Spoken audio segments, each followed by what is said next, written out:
Hello students.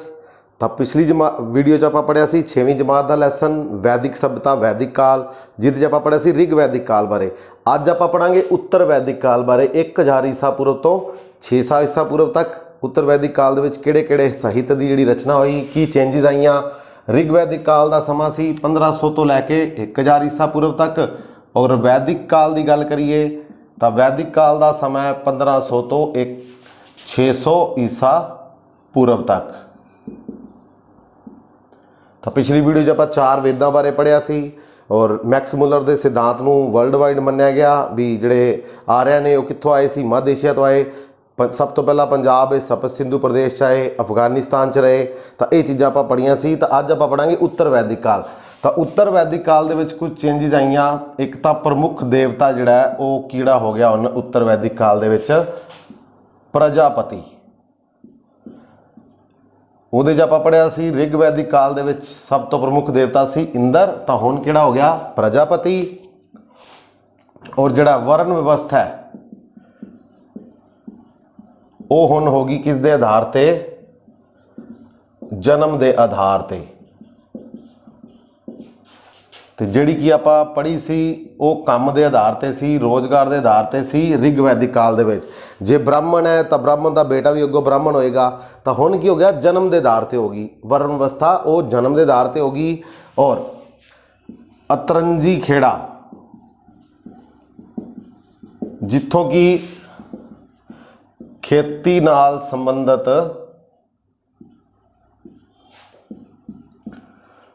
लोहे दे जिहड़े ने वो उपकरण मिले, संद। तो वो कित्थों मिले ने अतरंजी खेड़ा। उत्तर वैदिक काल की गल करिए तो ये कुछ गल्लां इंपॉर्टेंट ने, तुसीं नोट करनियां ने। एक तो प्रमुख देवता जिहड़ा उत्तर वैदिक काल च चेंज हो गया वो प्रजापति हो गया। पहला सी इंद्र रिग वैदिक काल च, काम के आधार ते सी, व्यवसाय के आधार ते सी वर्ण व्यवस्था। हुण हो गई जन्म के आधार ते। अतरंजी खेड़ा तो लोहे के जिहड़े उपकरण मिले वो खेती नाल संबंधित वो कित्थों मिले ने अतरंजी खेड़ा तो। तो हुण गल करदे हां साहित्य दी। तो वेदां दे नाल रिलेटेड जिहड़ा साहित्य है उत्तर वैदिक काल दे विच वो किहड़ा लिखिया गया। तो अगर सब तो पहला गल करिए वेदांग, वेदां दे अंग ये किन्ने सी 6। कल्प, शिक्षा, छंद, व्याकरण, निरुक्त और ज्योतिष।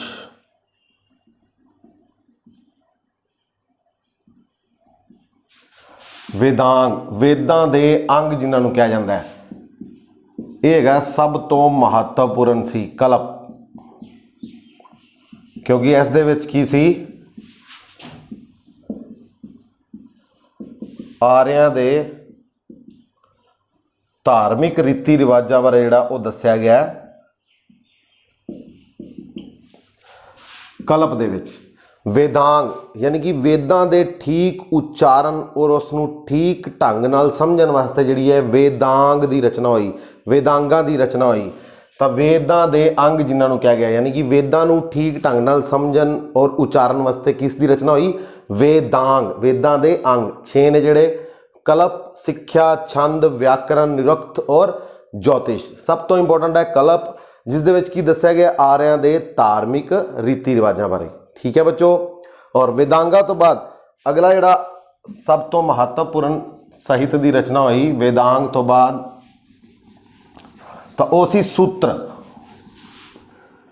सूत्र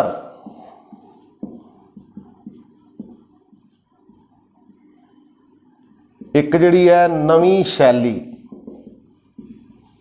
साहित्य नूं लिखण दी जिहड़ी नवीं शैली है तो उसका जिहड़ा विकास है होया उसनूं कहा गया सूत्र। घट तो घट शब्दों दे विच वध तो वध गल कहण दा यतन किया गया। सूत्र नवीं शैली साहित्य नूं लिखण दी, समझण दी, ਤਾਂ ਘੱਟ ਤੋਂ ਘੱਟ ਸ਼ਬਦਾਂ ਵਿੱਚ ਵੱਧ ਤੋਂ ਵੱਧ ਗੱਲਾਂ ਕਹਿਣ ਦਾ ਯਤਨ ਕੀਤਾ ਗਿਆ ਹੈ ਸੂਤਰ ਦੇ ਵਿੱਚ। ਇਹ ਅੱਗੋਂ ਕਿੰਨੀ ਤਰ੍ਹਾਂ ਦੇ ਨੇ? 3 ਤਰ੍ਹਾਂ ਦੇ। ਸਰੋਤ ਸੂਤਰ, ਜਿਸ ਦੇ ਵਿੱਚ ਹੈਗਾ ਯੱਗ ਅਤੇ ਬਲੀਆਂ ਬਾਰੇ। ਦੂਸਰੇ ਦੀ ਗੱਲ ਕਰੀਏ ਤਾਂ ਉਹ ਹੈਗਾ ਗ੍ਰਹਿ ਸੂਤਰ, ਜਿਸ ਦੇ ਵਿੱਚ ਦੱਸਿਆ ਗਿਆ ਹੈ ਮਨੁੱਖ ਦੇ ਜਨਮ ਤੋਂ ਲੈ ਕੇ ਮਰਨ ਤੱਕ ਦੇ ਜਿਹੜੇ ਕਰਤੱਵ ਨੇ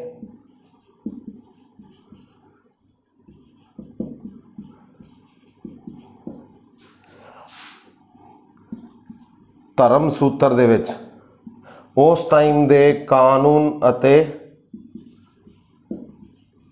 ਰੀਤੀ ਰਿਵਾਜ। ਹਾਂਜੀ, ਤਾਂ ਸੈਕਿੰਡ ਨੰਬਰ 'ਤੇ ਅਗਰ ਗੱਲ ਕਰੀਏ ਵੇਦਾਂ ਨੂੰ ਸਮਝਣ ਵਾਸਤੇ ਵੇਦਾਂਗ ਆਏ, ਫਿਰ ਸੂਤਰ ਆਏ, ਇੱਕ ਨਵੀਂ ਸ਼ੈਲੀ ਸਾਹਿਤ ਨੂੰ ਲਿਖਣ ਵਾਸਤੇ ਘੱਟ ਸ਼ਬਦਾਂ ਦੇ ਵੱਧ ਤੋਂ ਵੱਧ ਗੱਲ ਕਹਿਣ ਦੀ ਕੋਸ਼ਿਸ਼ ਕੀਤੀ ਗਈ ਹੈ। ਤਾਂ ਇਹ 3 ਸੀ। ਸਰੋਤ ਸੂਤਰ, ਜਿਸ ਦੇ ਵਿੱਚ ਉਸ ਟਾਈਮ ਦੀਆਂ ਯੱਗ ਅਤੇ ਬਲੀਆਂ ਦੇ ਬਾਰੇ ਜਾਣਕਾਰੀ ਦਿੱਤੀ ਗਈ ਹੈ। ਗ੍ਰਹਿ ਸੂਤਰ, ਜਿਸ ਦੇ ਵਿੱਚ ਮਨੁੱਖ ਦੇ ਜਨਮ ਤੋਂ ਲੈ ਕੇ ਮਰਨ ਤੱਕ ਦੇ ਸਾਰੇ ਜਿਹੜੇ ਫਰਜ਼ ਨੇ, ਕਰਤੱਵ ਨੇ, ਡਿਊਟੀਜ਼ ਨੇ, ਉਸ ਦੇ ਬਾਰੇ ਦੱਸਿਆ ਗਿਆ ਹੈ। ਧਰਮ ਸੂਤਰ ਦੇ ਵਿੱਚ ਕਾਨੂੰਨ ਅਤੇ ਰੀਤੀ ਰਿਵਾਜ ਦੇ ਬਾਰੇ ਦੱਸਿਆ ਗਿਆ ਹੈ। ਇਸ ਤੋਂ ਬਾਅਦ ਆਏ ਉਪਵੇਦ। ਤਾਂ ਸਭ ਤੋਂ ਇੰਪੋਰਟੈਂਟ ਜਿਹੜਾ ਇਹਦੇ 'ਚ ਹੈਗਾ ਸੀ ਉਹ ਸੀ ਗ੍ਰਹਿ ਸੂਤਰ। ਇਹ ਸਭ ਤੋਂ ਇੰਪੋਰਟੈਂਟ ਹੈ, ਜਿਸ ਦੇ ਵਿੱਚ ਮਨੁੱਖ ਦੇ ਜਨਮ ਅਤੇ ਮਰਨ ਤੱਕ ਦੇ ਸਾਰੇ ਕਰਤੱਵ ਦੱਸੇ ਗਏ ਨੇ। ਇਸ ਤੋਂ ਬਾਅਦ ਆ ਗਏ ਉਪਵੇਦ। ਉਪਵੇਦ ਤਾਂ ਜਿਸ ਤਰ੍ਹਾਂ ਗਿਣਤੀ ਦੇ ਵਿੱਚ ਵੇਦ 4 ਸੀ ਤਾਂ ਉਵੇਂ ਹੀ 4 ਉਪਵੇਦ ਨੇ। ਵੇਦ, ਉਪਵੇਦ, ਤਾਂ ਵੇਦਾਂ ਬਾਰੇ ਆਪਾਂ ਪੜ੍ਹਿਆ ਸੀ ਰਿਗਵੇਦ, ਯਜੁਰਵੇਦ,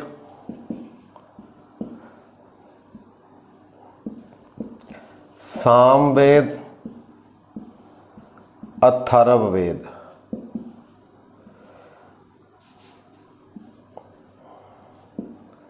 ऋग्वेद का वेद है आयुर्वेद, उपवेद है आयुर्वेद। धनुर्वेद किसका उपवेद है? यजुर्वेद का। सामवेद का गंधर्व वेद और इसका है शिल्प वेद। आयुर्वेद दे विच है दवाइयां दे बारे। धनुर्वेद दे विच युद्ध कला। गंधर्व वेद दे विच संगीत बारे है और शिल्प वेद दे विच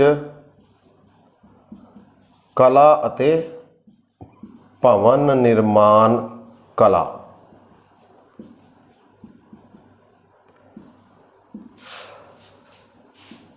रचनाकार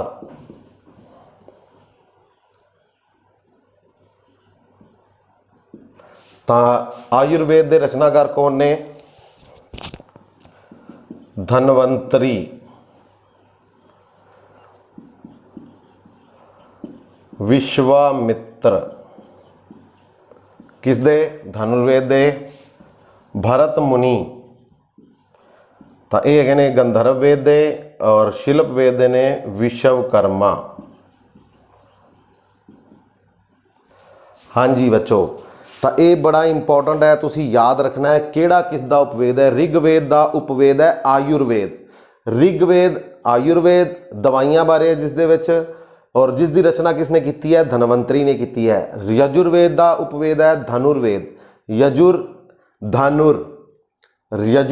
धनुर। सामवेद गंधर्व। साम का किस दे नाल संबंध है? किवें याद रखोगे? साम का मतलब संगीत, भारतीय शास्त्रीय संगीत का जन्मदाता किहड़ा वेद है? सामवेद। तो संगीत की जिहड़ी गंध है वो बड़ी जल्दी आ जाती है, ठीक है, इस तरीके नाल याद रख सकते हो। साम गंधर्व, गंध का मतलब, ठीक है। अथर्व शिल्प वेद। अथर्व वेद शिल्प वेद। शिल्प मतलब कला, तो कला ते भवन निर्माण कला, उस दे बारे किस दे विच दिता है? शिल्प वेद विच। ऋग्वेद दे विच दा उपवेद है आयुर्वेद जिस दे विच है दवाइयां बारे।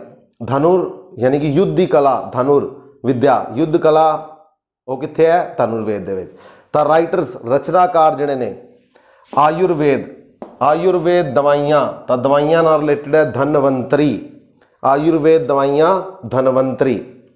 तां आयु दे नाल वधदी है तुहाडी की आयु वधेगी जदों सही दवाइयां लै रहे हो, तां ठीक है ना, धन की भी बचत होंदी है। तां धनवंतरी इस तरीके नाल याद रखना है। धनुर्वेद युद्ध कला, हाँ जी तुहाडे कोल युद्ध कला हैगी है तो फिर सारे ही तुहाडे की ने मित्र ने, विश्व पूरा विश्व तुहाडा मित्र होएगा क्योंकि तुहाडे कोल युद्ध कला है, धनुर्विद्या हैगी है। हाँ जी संगीत गंध, संगीत की गंध आ गई तो सब तुहाडे नाल भरत मिलाप करनगे भी ये बंदा बड़ा वधिया है, संगीत प्रेमी है, तो सब तुहाडे नाल भरत मुनि भरत मिलाप करनगे। हाँ जी शिल्प वेद कला तो विश्वकर्मा आपां नूं पता ही है, विश्वकर्मा जी का संबंध किस दे नाल है? वो भवन निर्माण कला दे नाल है। तो ये राइटर्स कौन ने? विश्वकर्मा जी। तो ये याद रखना है, बड़ा इंपॉर्टेंट है। 4 वेद उन्हां दे अगो उपवेद और चारां दे राइटर्स। इस तो बाद रचना हुई धर्म शास्त्र की। उपवेदां तो बाद गल करिए धर्म शास्त्र।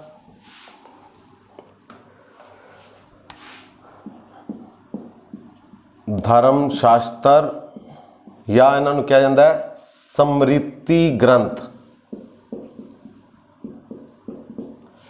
तां ये की ने? हिंदू धर्म दियां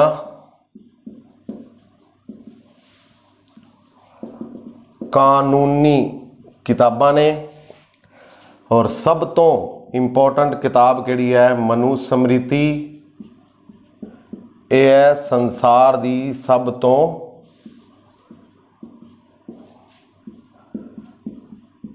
पहली कानूनी किताब मनुस्मृति।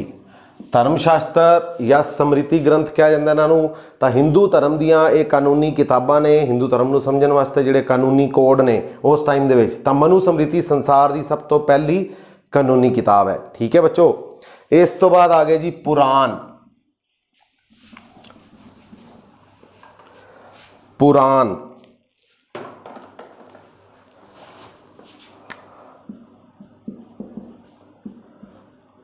जिन्हां दी गिनती हैगी है 18। मत्स्य पुराण ये हैगा सब तो प्राचीन पुराण। उस तो इलावा वायु पुराण, विष्णु पुराण, भागवत पुराण, ब्रह्मा पुराण और हरेक पुराण दे किन्ने भाग ने? 5 भाग ने। हरेक पुराण दे 5 भाग ने और सब तो इंपॉर्टेंट जिहड़ा हैगा वो 5वां भाग है। सब तो ज़्यादा महत्वपूर्ण पुराणों का किहड़ा भाग है? 5वां भाग है। ठीक है बच्चों। तब पुराण प्राचीन, ठीक है ना, सब तो प्राचीन सब तो पहला पुराण किहड़ा है? मत्स्य पुराण है। उस तो बाद वायु पुराण भी है, विष्णु पुराण, भगवत पुराण, गरुड़ पुराण, ब्रह्मा पुराण और कुल पुराण किन्ने ने? गिनती दे विच 18। और हरेक पुराण दे किन्ने भाग ने? 5 भाग ने। सब तो इंपॉर्टेंट 5वां भाग है। पहले भाग दे विच की दिता गया है?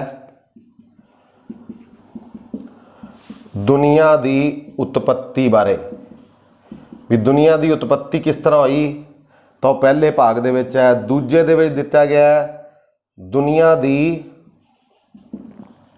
दोबारा उत्पत्ति किवें हुई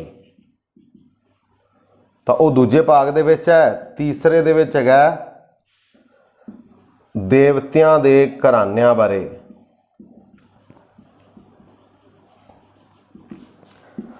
चौथे भाग दे विच हैगा महायुगां बारे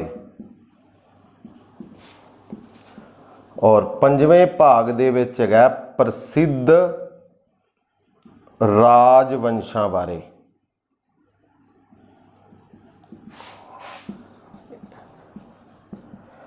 इसे करके सब तो इंपॉर्टेंट भाग है जिहड़ा पुराण दा वो किहड़ा है?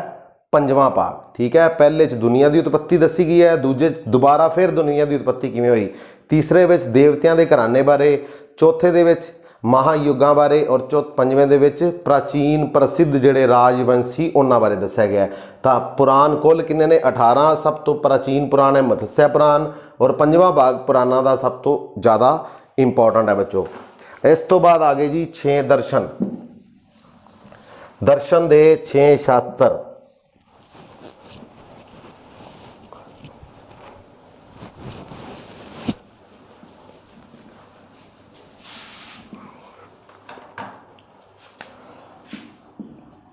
दर्शन दे 6 शास्त्र।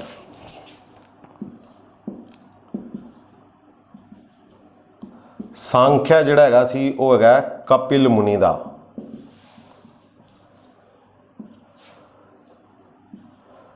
योग पतंजलि दा।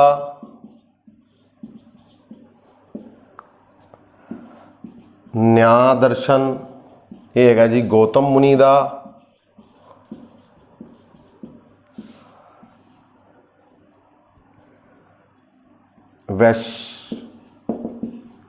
वैशेषिक शास्त्र ये हैगा जी कनाद मुनि दा।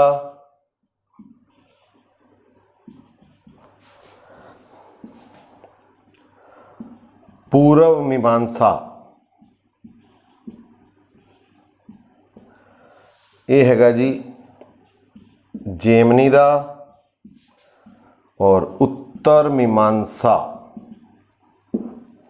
ये हैगा जी बादरायन दा, बादरायन मुनि दा।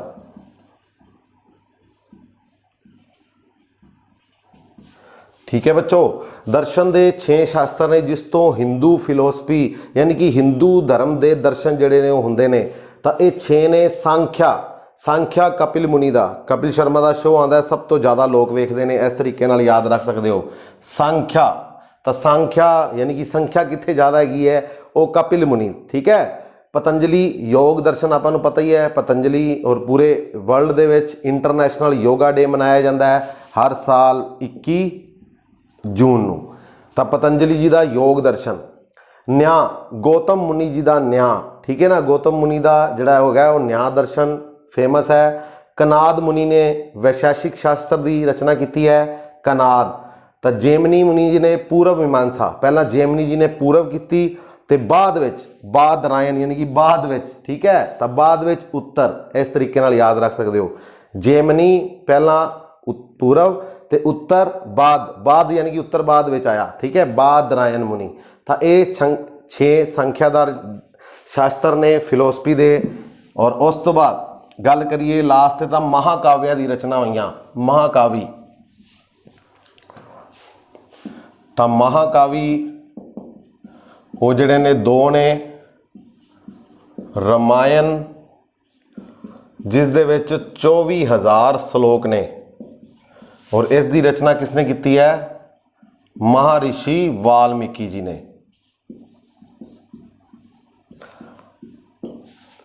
और दूसरा गल करिए तो वह है महाकाव्य महाभारत जिस दे विच 1 लाख श्लोक ने जी। और इस दी रचना की है महर्षि वेद व्यास जी ने। और इस संसार का सब तो वड्डा महाकाव्य है।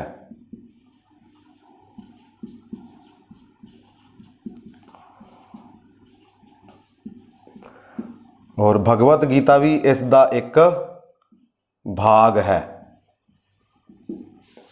संस्कृत भाषा दे विच रचना हुई है। रामायण दे विच आपां पढ़िया ही है, पता है भगवान राम और रावण दे युद्ध बारे दस्सिया गया है। रामायण दे विच 24,000 श्लोक ने। महर्षि वाल्मीकि जी ने इसकी रचना की है।